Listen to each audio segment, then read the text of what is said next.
A Cimisa é especialista no desenvolvimento de equipamentos para classificar e tratar todos os tipos de cereais. Os padronizadores de semente da Cimisa garantem um plantio forte, saudável e rentável, enquanto a mesa densimétrica da Cimisa assegura padrões elevados na qualidade da sua produção, gerando mais resultados para a sua lavoura. Cimisa, uma boa safra começa com uma semente de qualidade.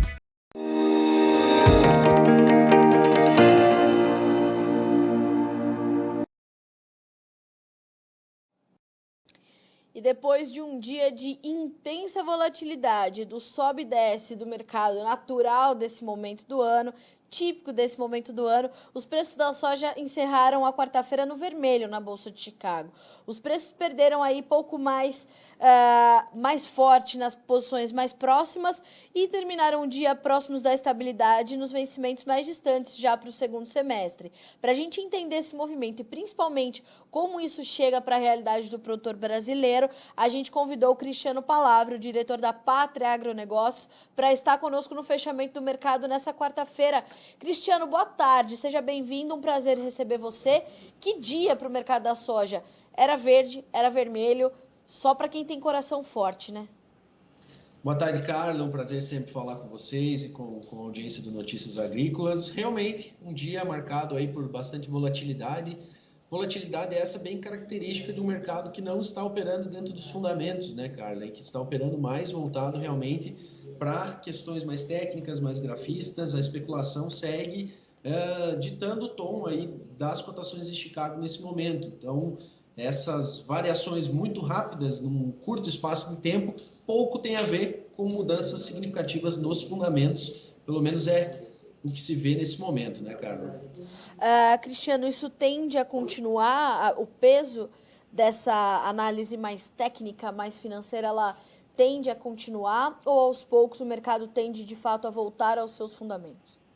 Com certeza, Carla. Quando a gente olha em fundamentos de oferta, mais até do que fundamentos de demanda, agora a gente vive uma pressão maior do lado da oferta, né? Já que iniciamos a safra americana, temos uma safra já em amplo desenvolvimento aqui no Brasil, quando olhamos para o milho. E os fundamentos de oferta, eles não mudam rapidamente, né? A gente tem realmente, claro, notícias ali que mudam alguma perspectiva ou outra, mas a oferta ela vai sendo construída ao longo do tempo. Então, isso deve continuar, já que o mercado está com pouca munição especulativa até nesse momento. Então, você vê um começo de safra muito bom lá nos Estados Unidos, né, com mais de 90% plantado no milho, mais quase 80% já plantado na soja. Então, agora, a especulação se foca muito em clima, as variações dos próximos dias, mas, de forma geral, começa a prospectar o que pode acontecer lá na frente e não tem muito o que projetar além do clima nesse momento.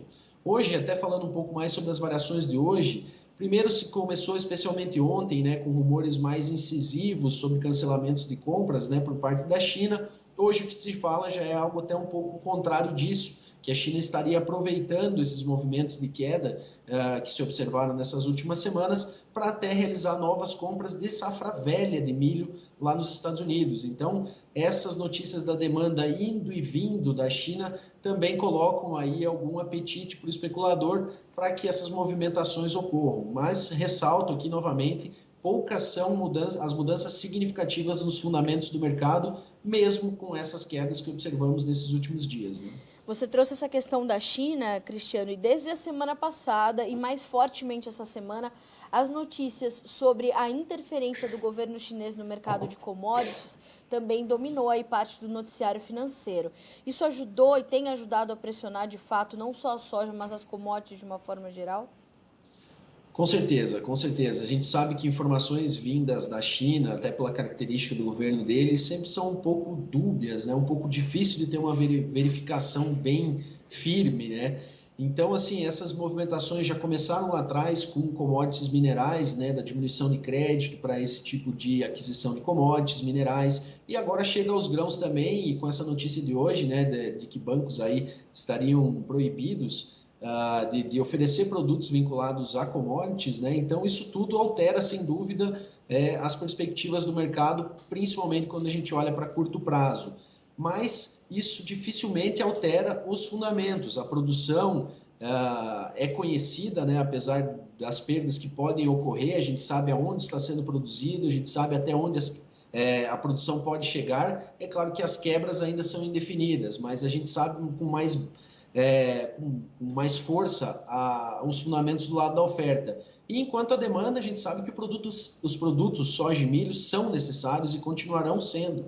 Então, é nisso que a gente tem que ficar mais focado nesse momento, e a paciência é sempre um bom tempero quando a gente vê o mercado operando muito focado em especulação. Então, não é um momento de desespero, as baixas estão ocorrendo, elas são sim significativas, elas não estão se restringindo ao mercado financeiro, né, ao mercado em bolsa, já estão chegando sim ao mercado físico brasileiro, especialmente no milho, mas é um momento de paciência porque temos aí problemas pela frente quando falamos em oferta e temos uma demanda que segue muito firme, não tem como negar isso não. A gente via muita... A gente tem visto muita incerteza em relação à demanda da China, embora a gente saiba que ela não pode ser reduzida e não deve ser reduzida por soja, porque por milho os sinais são muito claros da força da demanda chinesa, né, Cristiano? Mas em torno de todas as questões ligadas às margens de esmagamento, à suinocultura, a China dando sinais de preocupação, reduzindo a utilização de farelo de soja nas suas composições para alimentação animal. Isso trouxe muito questionamento em torno da demanda, mas aqui no Brasil segue muito forte, o que é natural para a demanda chinesa estar focada no mercado brasileiro agora, né? Isso também ajuda a pesar sobre Chicago ou isso já está entendido pelo mercado?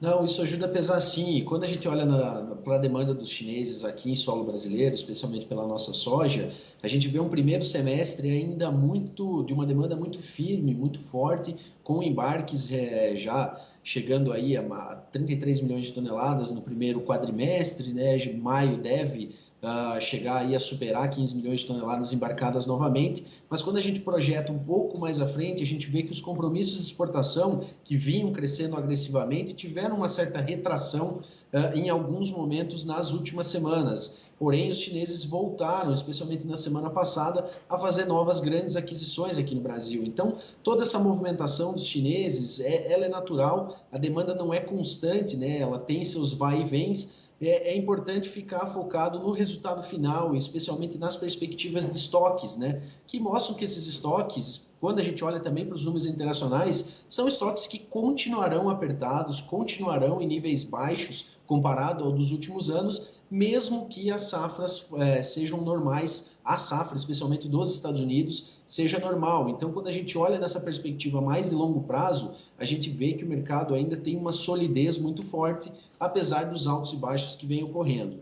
Outra coisa, cara, que é importante comentar é que essas notícias vindas da China, que adicionam mais especulação ao mercado, a China falando que se mostra preocupada com esse momento especulativo, tentando trazer um controle maior sobre essa especulação, mostra que apesar de eles estarem altamente comprados em soja aqui em território brasileiro, compraram muita soja dos Estados Unidos, compraram muito milho dos Estados Unidos, se eles estão preocupados com a especulação, é porque a demanda continuará grande, eles ainda vão precisar comprar muito produto. Então, se a preocupação deles é grande, é porque eles precisam comprar. E é claro que o jogo comercial ele é muito forte, né? Todo mundo quer comprar mais barato. Então, às vezes, adicionar um pouco de tempero especulativo, em alguns momentos, é favorável para quem está comprando.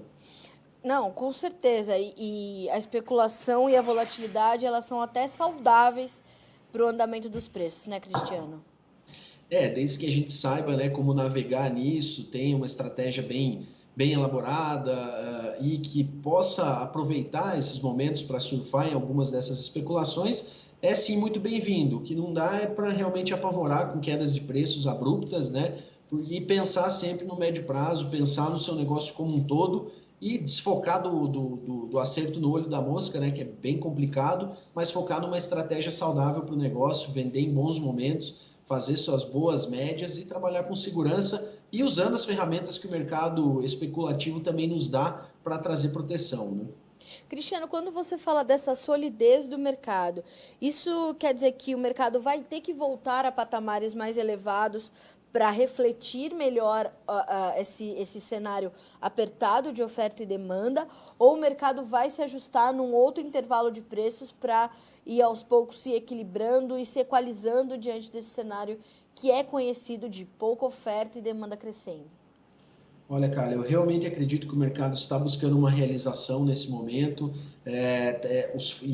e a posição dos fundos, né, os fundos de gestão ativa, os fundos especulativos, nos mostra isso, estavam muito comprados, né, em níveis muito fortes, vem liquidando essas posições, mas a gente não teve grandes mudanças nos fundamentos até o momento que justifiquem o preço começar a operar em um patamar muito diferente do que se observou até agora.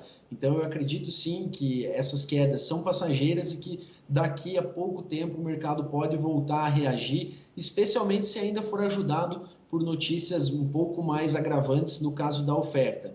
E quando eu falo em oferta, repito, volto à situação brasileira, né? A gente já sabe das perdas, a gente sabe os estados que estão mais afetados com perdas aqui no Brasil. O Mato Grosso, por exemplo, tem uma situação até um pouco melhor do que outros estados grandes produtores. A gente sabe que o Paraná está muito afetado, Goiás, Mato Grosso do Sul, mas isso vai se confirmar quando a colheita começar com mais intensidade. Então, é nesse momento que o mercado vai ter uma realização maior do que está acontecendo realmente do lado da oferta. Enquanto nos Estados Unidos, qualquer tempero aí de clima ruim vai ajudar essas altas se consolidarem. Porém, não é algo que a gente vê hoje. A safra por lá começou muito bem, as perspectivas de curto prazo para o clima são boas, então tudo isso ajuda a esse movimento de baixa a se consolidar. Porém, clima muda a toda hora. Não, sem dúvida. Cristiano, quando a gente olha para essa questão do milho, a gente traz as perdas que estão sendo contabilizadas aqui no Brasil, elas continuam refletindo no mercado internacional e há, de fato, uma preocupação justamente por conta desse entendimento de que a oferta global vai ser mais limitada, vai continuar limitada em função também dessas perdas que nós estamos registrando no Brasil e de uma oferta que não está concluída nos Estados Unidos?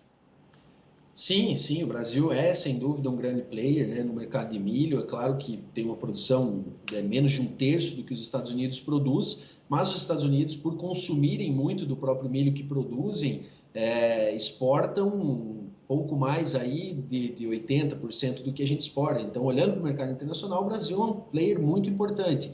Se a gente sabe que dentro dos atuais preços de paridade de exportação e do que o mercado interno paga, o mercado interno está sendo favorecido. Então, se o Brasil produz menos, diminui-se a oferta de produto exportável. E isso, sem dúvida, reflete diretamente no mercado internacional. E é essa grande preocupação que ajudou a alimentar as altas, que foram observadas principalmente até aí o dia 7 de maio, quando o milho bateu picos, né? E depois o mercado já virou aquela coisa, já virou um pouco de informação velha, já se sabe que o Brasil vai ter quebras. Então, aquela velha história, né, que sempre os altistas têm que ser alimentados todo dia. Então, quando você tem uma diminuição naquelas notícias, naquele ímpeto altista, o mercado tende a dar uma realizada. Essas altas foram puxadas por fatores que hoje já se tornaram um pouco velhos. O mercado precisa de novos fatores para voltar a buscar novas altas. Mas hoje, olhando relação estoque-consumo, fundamentos de oferta e demanda, essas novas altas são sim esperadas. Tá. Cristiano, como é que a gente traz toda essa realidade, principalmente essa volatilidade, esse momento do mercado para o produtor brasileiro? Quando a gente fala primeiro de soja, a gente tem cerca de 70% da nossa safra 2021 para comercializar e a gente tem essa demanda que está ainda bastante concentrada aqui no Brasil. Para a safra 21-22, a gente tem bons preços também, mas o produtor um pouco mais cauteloso.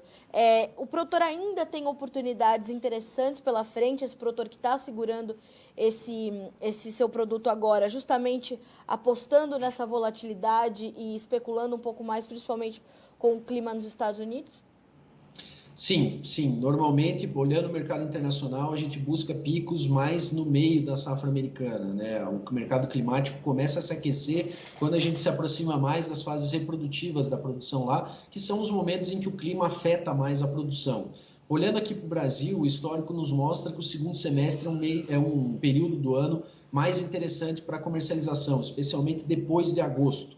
É claro que o produtor já comercializou grande parte da sua safra 2021, ele ainda tem remanescentes, essa comercialização feita, especialmente depois da colheita, garantiu boas margens e garantiu uma sustentabilidade para o negócio e até a possibilidade dele segurar mais o grão um pouco mais à frente, mas vão chegando outros fatores, como a necessidade de liberar estoques para a entrada do milho. Então, tudo isso acaba forçando o produtor a entrar no mercado. Então, sim, hoje para a safra disponível, a gente vê perspectivas melhores lá na frente. É claro que aí o produtor vai ter que avaliar até quando ele consegue segurar esse produto, porque ainda podemos passar por um momento de quedas mais abruptas no curto prazo. E olhando para o milho hoje, né, no Brasil, a nossa estimativa gira em torno de um milho já 50% comercializado, porque lembrando que o Mato Grosso pesa muito, né, sobre a produção nacional. O Mato Grosso normalmente comercializa muito cedo e a gente acredita que mais de 70% da safrinha, da segunda safra do Mato Grosso já está comercializada. Então, assim, o produtor, a gente vai entrar numa safra bem vendida, que se tornou mais vendida em função das quebras e que a disponibilidade também não vai ser toda colocada logo após a colheita. Então, o mercado vai passar por um momento de oferta restrita novamente e isso, se o demandador precisa do produto e o produtor pretende segurar, a gente vai ter, sim, melhores momentos de preço. E como que o produtor encara isso, Cristiano? Ele tem, o produtor, né, com quem vocês têm contato na Pátria, ele tem um entendimento desse momento do mercado ou ele teme um pouco essas baixas que a gente está observando agora? Né? A gente vem recebendo um monte de perguntas aqui no Notícias Agrícolas se essas baixas do milho vão continuar, se ele tem que vender, se não tem que vender.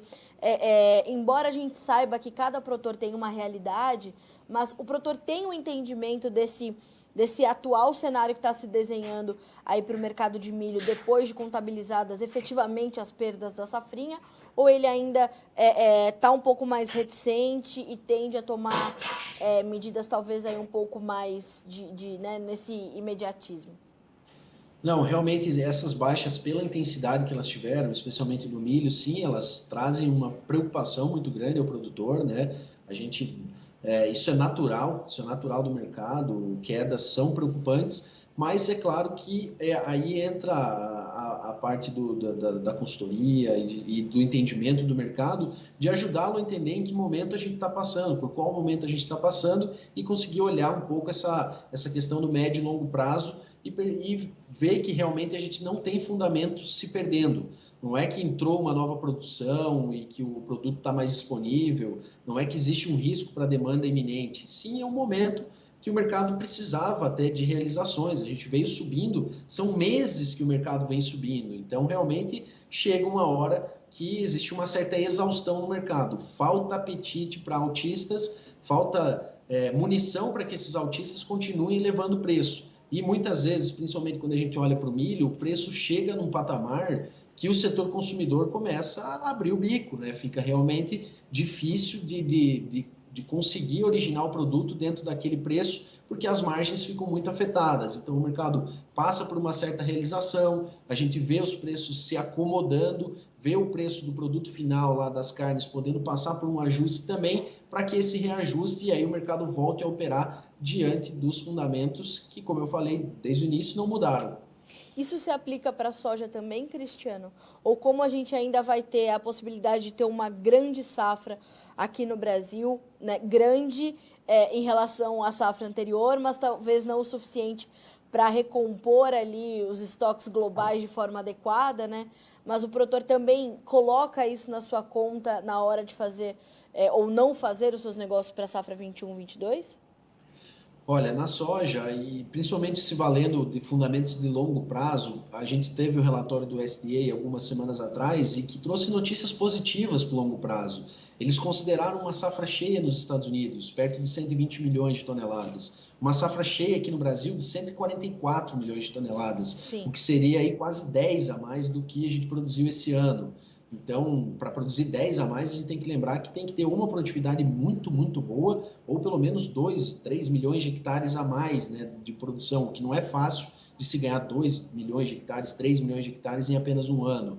Então, assim, mesmo com safras cheias, inclusive na Argentina, que eles projetaram uma safra aí próxima de 54 milhões de toneladas, a gente teria pouca mudança no estoque final lá em 2022. Então, esse é um cenário que mostra que a gente ainda vai ter uma oferta apertada perto de uma demanda que está bem consolidada nesse momento. Qual que é um fator de risco aqui para o Brasil? O fator cambial, por exemplo. Esse é um fator de risco. Mas aí volta aquela questão, né? Dentro de um cenário de baixa solidez fiscal aqui no Brasil, uma política que não tem conquistado grandes avanços reformistas por parte do Congresso, uma pandemia que ainda gera muito problema político, tudo isso nos mostra que o dólar também não tem hoje uma pressão de baixa muito forte. Certo. Então eu diria que o cenário de longo prazo para a soja, ele ainda é um cenário favorável, sem dúvida. A gente às vezes fala, né, de queda nos preços, né, e os produtores acabam se alarmando e tudo mais, mas a gente ainda está falando de patamares muito elevados e que para a safra 21-22, vamos começar uma temporada com preços, acho que nunca vimos um início de temporada com preços tão elevados, né, Cristiano?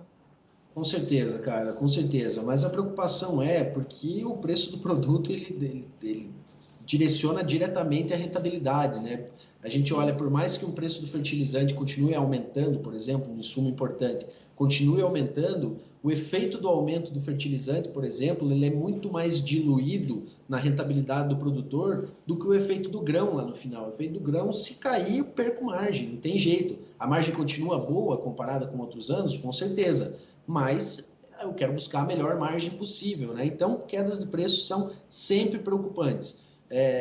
O recado realmente é que hoje a sinalização de mercado, ela nos mostra que o longo prazo não apresenta grandes sinais de uma queda abrupta nesse mercado, porque a gente vai passar mais um ano com o estoque, né, que é a ponta ali do fundamento, né, que olha a oferta e demanda, um estoque muito próximo do que já estamos. Então, salvo aconteça alguma coisa, e aí esse salvo a gente não pode nunca descartar, porque aconteceu algo muito impactante no ano passado, por exemplo, que mudou a realidade dos preços, pode vir uma novidade que impacte realmente os preços no sentido contrário. Então, o produtor não precisa ficar 100% otimista e especular com a safra inteira, mas ele pode saber sim que existe ainda uma perspectiva de solidez no mercado.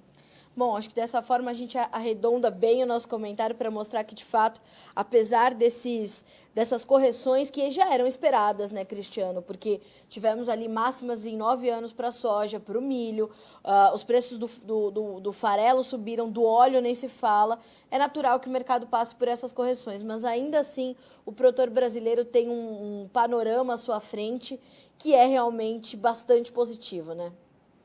Sem dúvida, sem dúvida. É hora de realmente focar, né, no que pode acontecer, fazer as compras. Eu acho que o mercado de insumos é um mercado que tem que estar muito atento nesse momento. O fertilizante subiu muito, tem muitos produtos subindo muito. É hora de afinar para a próxima safra, aí, né, já pensando na soja. Claro que tem o milho ainda para colher agora. E trabalhar sempre com segurança, não também ficar focado nessa questão de que o ano passado foi muito ruim, travar antes.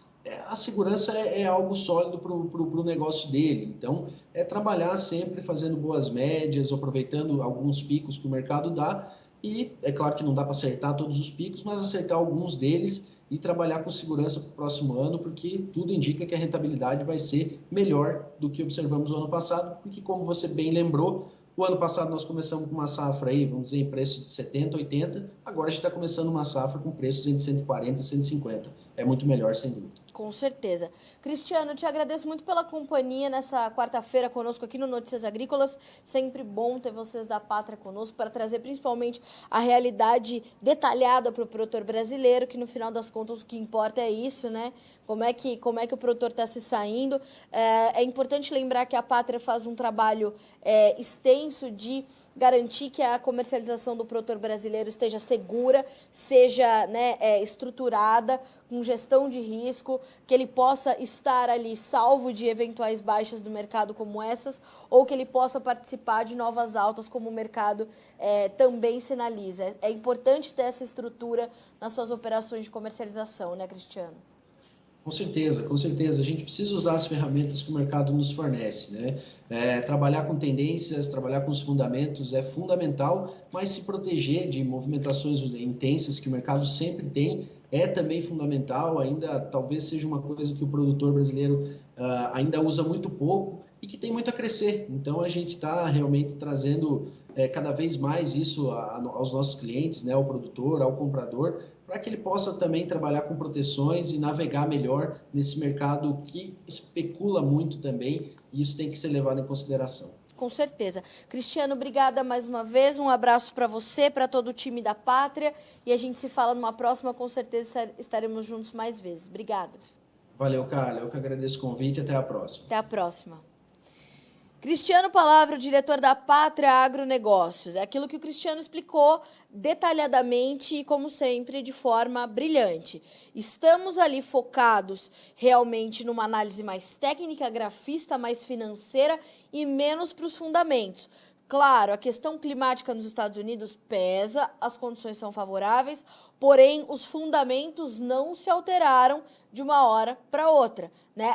Essa semana especificamente a gente teve muita notícia sobre essa interferência do mercado do governo chinês no mercado de commodities, esses rumores do cancelamento de compras na China, mas que depois foram desmentidos pelo mercado, né, se a gente pode assim dizer, e mostrando que a China, inclusive, está buscando novas compras de milho, safra velha, inclusive, nos Estados Unidos, tamanha a sua demanda. Então, os fundamentos estão mantidos e garantem solidez ao mercado. Segundo o Cristiano, estamos aí passando por um movimento de correção, de realização de lucros, o que já era esperado pelo mercado, mas o mercado tende a voltar a patamares um pouco mais elevados do que os atuais praticados no mercado futuro americano, justamente diante desses fundamentos e dessa necessidade que o preço tem de fazer o seu papel diante de um quadro apertado de oferta e demanda. Tanto para a soja quanto para milho aqui no Brasil, a gente tem negócios um pouco mais restritos. As baixas recentes do milho acabaram assustando um pouco os produtores, mas também, como o Cristiano falou, os fundamentos seguem positivos para a formação dos preços. Isso deve fazer com que essas cotações se elevem, voltando a estimular os novos negócios. O mesmo vale para a soja. A diferença é que para a soja, quando a gente fala safra 21-22, a gente está falando de um início de safra com preços entre 140 a 150 reais. Base Porto na casa de 160. E isso já é muito mais alto do que o início da safra 2020-21. Então, faça suas contas e veja de que forma você pode participar seguramente desse mercado. Vamos ver como ficarão as cotações na Bolsa de Chicago, números na tela. O contrato julho para soja, 15 dólares e 300 por bushel, uma baixa de 8 pontos mais 25. O agosto, 14 dólares e 53, caindo 7 pontos e meio. O novembro, 13 dólares e 47, baixa de 0,25. E o janeiro, 13 dólares e 47 também, mas com queda de 0,75. Passando para os números do milho. Milho também operou com bastante volatilidade, mas fechou do lado positivo da tabela. O julho, 6 dólares e 24, 4 pontos e 25 de queda. O setembro, 5 dólares e 47, 6 pontos de baixa. O dezembro, 5 dólares e 20, subindo 5 pontos, mesma alta para o março, que fecha com 5 dólares e 27. A gente agora sim conclui com os números do trigo. O trigo fecha no vermelho, julho, 6 dólares e 48 por bushel, com alta de 8 pontos, com queda de 8 pontos. O setembro, 6 dólares e 52, o dezembro, 6,59 e o março, 6 dólares e 66, baixas variando entre 5 pontos e meio e 8 pontos nos principais contratos negociados no mercado futuro norte-americano. A gente fica por aqui com este boletim, mas na sequência o Guilherme Dorigatti assume a bancada para trazer mais informações para você do Realidades da Safra e a gente continuar falando e atualizando as informações sobre as perdas da segunda safra de milho e entender como isso impacta na nossa produção nacional. É um instante só, nossa programação volta já.